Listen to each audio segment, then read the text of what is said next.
No, I'd like the football, but it's funny because with my girlfriend, I've been trying to lose a bit of weight as well. I've been on this Gillian McKeith diet. I don't know if anyone's tried this, Gillian McKeith diet. She does that show you are what you eat, and at some point in her life, she's eating a proper miserable bitch, right? That's what's happening.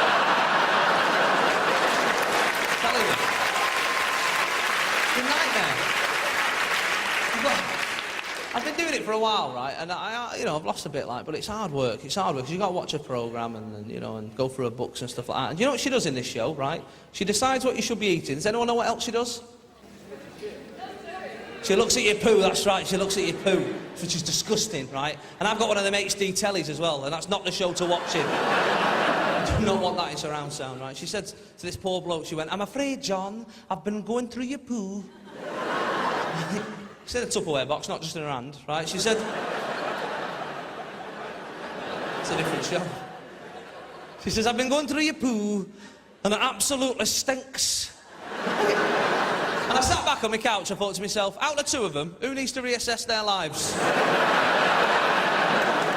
Wrong that, innit? I don't know. Have you ever nearly killed anyone? Good, that's the right answer. When I was at university, I nearly killed my best friend, right? And it's funny, honestly, do it, right? If you ever do it, make sure it's a friend, right? And I was at university in Manchester, I was doing drama. Not a course that's going to take off in the Northwest, to be honest. Trying to do Shakespeare in second year. Is this a dagger I see before me? Yeah, give me your trainers. You know, that's hard. That's hard to get through, to be honest with you, right? First 6 weeks of drama, right, what they do is teach you how to breathe properly. That's what they say. So we'll teach you how to breathe first, Jason, then we'll pop you in a play. I said, well, I'm all right at breathing, to be honest, like, you know. I don't want to show off on my first day, mate, but I'm brilliant at breathing, I really am, you know. I do it in my sleep, I'm that good, you know. So sit in that class every day just thinking, how'd you fail this? Oh, John's dead, that's a third. You know what I mean? Pull it through.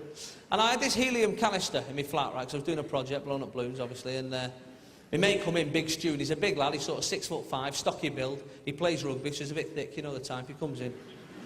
"Jay, let's have a go at helium."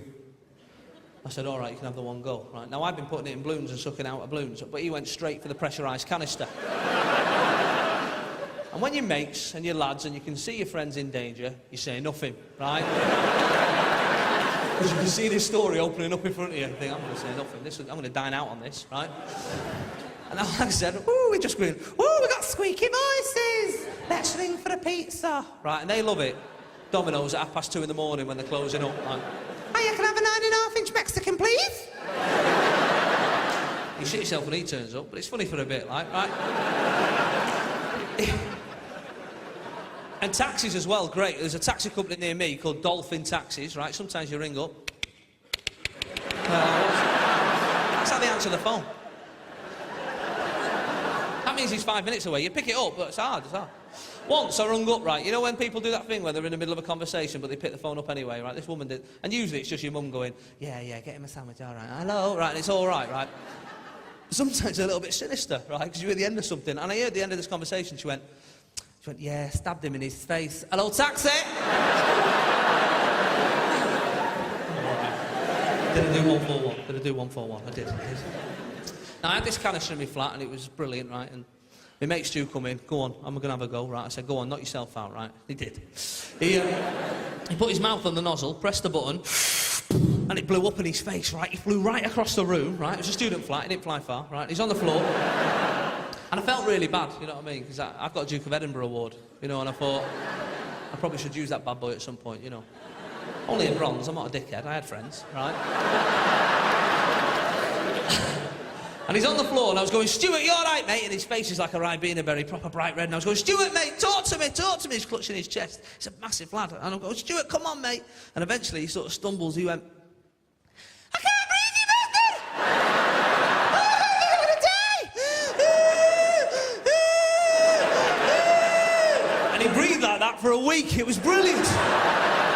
Even the ambulance men were laughing. It was a right laugh. The best game of rugby I've ever seen in my life, it was. "Pass it me!" Yeah, all right, yeah, that's going to happen. Before I go, I'll just tell you, I want to recommend something to you, right? And it is the sat-nav, right? Now, some of you will have one already. Who's got a sat-nav already? Right, if you've got one, do this. You can start downloading celebrity voices, right? And it, honestly, it never gets boring, right? It really is brilliant. I mean, there's some of them you can actually put your own voice on, right? My girlfriend went, oh, I'll record you one. I was like, I don't think so. That's all I need, you going, it was that last left. No, well. I've got Mr. T on mine, right? 6 months I've had it, it's still funny, right? Turn left, sucker! That's what to go. Turn right at the roundabout, fool!